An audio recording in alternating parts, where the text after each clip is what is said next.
প্রতিদিনের জলখাবার হোক কিংবা বাচ্চা ও বড়দের লাঞ্চ বক্সে কী দেয়া হবে তা নিয়ে বেশ চিন্তাভাবনা থাকে। সেই চিন্তা আরও হাজার গুণ বেড়ে যায় নিরামিষের দিনে।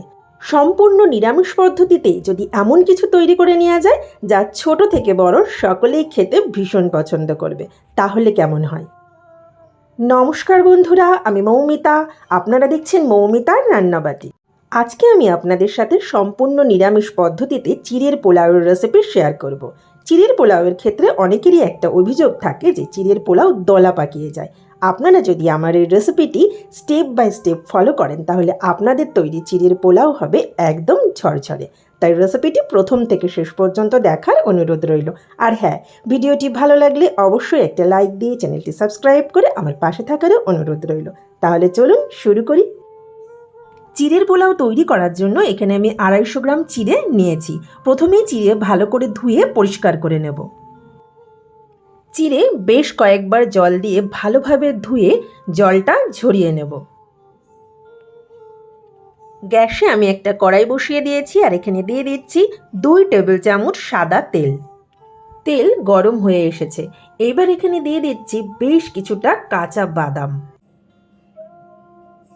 বাদাম ভালোভাবে ভেজে নেব, তবে খেয়াল রাখতে হবে বাদাম যাতে পোড়া না লেগে যায়। দেখুন বাদামগুলো বেশ সুন্দর লাল লাল হয়ে গেছে। এবার এগুলোকে তুলে নিচ্ছি। একই তেলের মধ্যে দিয়ে দিচ্ছি বেশ কিছুটা কুচানো নারকেল। এই নারকেল কুচিগুলোকেও লাল লাল করে ভেজে নিতে হবে। চিড়ের পোলাওয়ে নারকেল কুচি খেতে দারুণ লাগে, তবে আপনাদের হাতের কাছে না থাকলেও বাদ দিয়েও দিতে পারেন। নারকেল কুচিগুলোও দেখুন বেশ সুন্দর কালার চলে এসেছে। এবার এগুলোকে তুলে নিচ্ছি। একই তেলের মধ্যে ফোড়নের জন্য দিয়ে দিচ্ছি কিছু গোটা গরম মশলা, দিয়ে দিচ্ছি 2 এলাচ, 2 লবঙ্গ আর 1 টুকরো দারুচিনি। এবার ফোড়নটা আসার জন্য ওয়েট করছি। ফোড়নটা চলে এসেছে। এবার এখানে দিয়ে দিচ্ছি আলুর টুকরো। আমি এখানে একটা মাঝারি সাইজের আলু ছোট ছোট টুকরো করে কেটে নিয়েছি। আলুগুলোকেও লাল লাল করে ভেজে নিতে হবে। দিয়ে দিচ্ছি এখানে 1 চা চামচ হলুদ গুঁড়ো আর স্বাদ মতো লবণ। এবার লবণ আর হলুদ দিয়ে আলুটা হালকা লাল লাল করে ভেজে নেব। আলু হালকা লাল লাল করে ভেজে নিয়েছি। এবার এখানে বাকি সবজিগুলো একে একে দিয়ে দেব। প্রথমে দিয়ে দিচ্ছি এখানে বিনস কুচি আর দিয়ে দিচ্ছি গাজর কুচি। আমি এখানে একটা গাজর ছোট ছোট টুকরো করে কেটে নিয়েছি। সমস্ত সবজি এখানে ছোট ছোট টুকরো করে কেটে নিয়েছি। তাতে কি হবে, রান্নাটা করতে কম সময় লাগবে। সবজিগুলোকে দিয়েও ভালোভাবে ভাজা ভাজা করে নিচ্ছি। আপনারা চাইলে এখানে আপনাদের পছন্দ মতো যে কোনো সবজি ব্যবহার করতে পারেন। যেসব বাচ্চারা একদম সবজি খেতে পছন্দ করে না তাদেরকে এভাবে চিড়ের পোলাওয়ের সাথে বিভিন্ন রকম সবজি দিলে তারা কিন্তু সহজেই খেয়ে নেবে। এবার এখানে ঝালের জন্য দিয়ে দিচ্ছি 3টে কুচানো কাঁচা লঙ্কা। তবে আপনারা কেমন ঝাল খান সেটা বুঝে লঙ্কা ব্যবহার করবেন। লঙ্কাটা দিয়েও সমস্ত সবজি আরও কিছুক্ষণ ভালোভাবে ভাজা ভাজা করে নিয়েছি। এইবার এখানে দিয়ে দিচ্ছি ক্যাপসিকাম কুচি। আমি এখানে একটা ছোট সাইজের ক্যাপসিকামের অর্ধেকটা কুচিয়ে নিয়েছি। ক্যাপসিকামটা দিয়েও সমস্ত কিছু ভালোভাবে মিশিয়ে আরও কিছুক্ষণ ভাজা ভাজা করে নিচ্ছি। তবে অবশ্যই খেয়াল রাখবেন সবজিগুলো যাতে ওভারকুক না হয়। সমস্ত সবজির মধ্যে ক্রাঞ্চি ভাব বজায় থাকলে খেতে ভালো লাগবে। সমস্ত সবজি ভালোভাবে ভাজা ভাজা করে নিয়েছি। এইবার এখানে দিয়ে দিচ্ছি বেশ কিছুটা কিশমিশ, দিয়ে দিচ্ছি বেশ কয়েকটা কাজুর টুকরো।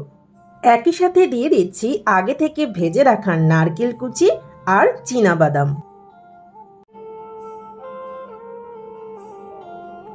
সমস্ত কিছু খুব ভালোভাবে মিশিয়ে নিয়েছি। এইবার এখানে দিয়ে দিচ্ছি 5 টেবিল চামচ চিনি।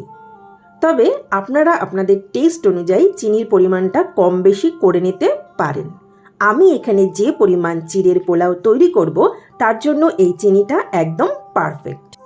পোলাও একটু মিষ্টি মিষ্টি হলেই খেতে ভালো লাগে, তবে আপনারা চাইলে চিনিটা পরেও দিতে পারেন। আমি এই চিনিটা এই পর্যায়ে দিয়ে দিয়েছি। তাতে কি হবে, চিনি সমস্ত কিছুর সাথে খুব ভালোভাবে মিশে যাবে। আমি ঠিক যেভাবে চিড়ের পোলাও তৈরি করি আপনাদের সাথে সেই রেসিপি শেয়ার করছি। চিনি দিয়েও সমস্ত সবজির সাথে খুব ভালোভাবে মিশিয়ে নিয়েছি। দেখতেই পাচ্ছেন চিনি গলে কিন্তু বেশ জল বেরিয়ে গেছে। এইবার এখানে দিয়ে দিচ্ছি আগে থেকে ধুয়ে জল ঝরিয়ে রাখা চিড়ে। দেখতেই পাচ্ছেন চিড়ে বেশ ঝরঝরে হয়ে গেছে। চিড়ে ভালোভাবে ধুয়ে জলটা ভালোভাবে ঝরিয়ে নিয়ে চিড়ে শুকিয়ে নিতে হবে। এটা অবশ্যই খেয়াল রাখতে হবে। আর চিড়ের পোলাও তৈরি করার অন্তত 5 মিনিট আগে চিড়ে ভালোভাবে ধুয়ে জলটাকে ছড়িয়ে নিতে হবে। চিড়ে দিয়েও সমস্ত সবজির সাথে খুব ভালোভাবে মিশিয়ে নিচ্ছি। আপনারা চাইলে এই চিড়ের পোলাও তৈরি করার সময় ফোড়নে কারি পাতাও ব্যবহার করতে পারেন। আমি পার্সোনালি কারি পাতাটা খুব একটা পছন্দ করি না, সেই কারণে আমি এখানে কারি পাতা ব্যবহার করিনি। দেখুন চিড়ের পোলাও কতটা ঝরঝরে হয়েছে।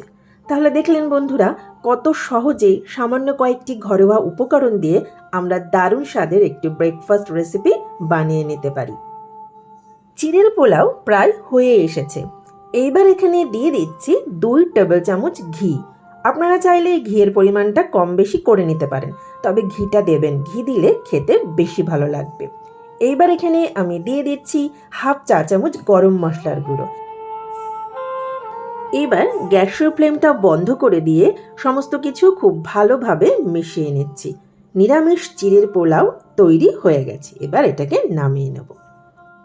গরম গরম চিড়ের পোলাও পরিবেশনের জন্য একদম তৈরি। আশা করি আপনারা বুঝতেই পাচ্ছেন দেখে যে চিড়ের পোলাওটা কতটা ঝরঝরে হয়েছে, আর খেতেও কিন্তু দারুণ হয়, যা ছোট থেকে বড় সকলেই খেতে ভীষণ পছন্দ করবে। তাই টিফিন আর বাড়িতে ফেরত আসবে না, সব টিফিন নিমেষেই শেষ হয়ে যাবে। তাহলে বন্ধুরা, এই রেসিপিটি যদি আপনাদের ভালো লেগে থাকে অবশ্যই লাইক, কমেন্ট, শেয়ার ও চ্যানেলটি সাবস্ক্রাইব করে আমার পাশে থাকবেন। আর হ্যাঁ, পাশে থাকা বেল আইকনটি প্রেস করে অল অপশনটি অবশ্যই অন করে রাখবেন। তাহলে আমি যখনই নতুন কোনো ভিডিও আপলোড করব সাথে সাথে আপনার কাছে নোটিফিকেশান চলে যাবে। তাহলে আর দেরি কেন, আজই বানিয়ে নিন এই নিরামিষ চিড়ের পোলাও। ধন্যবাদ।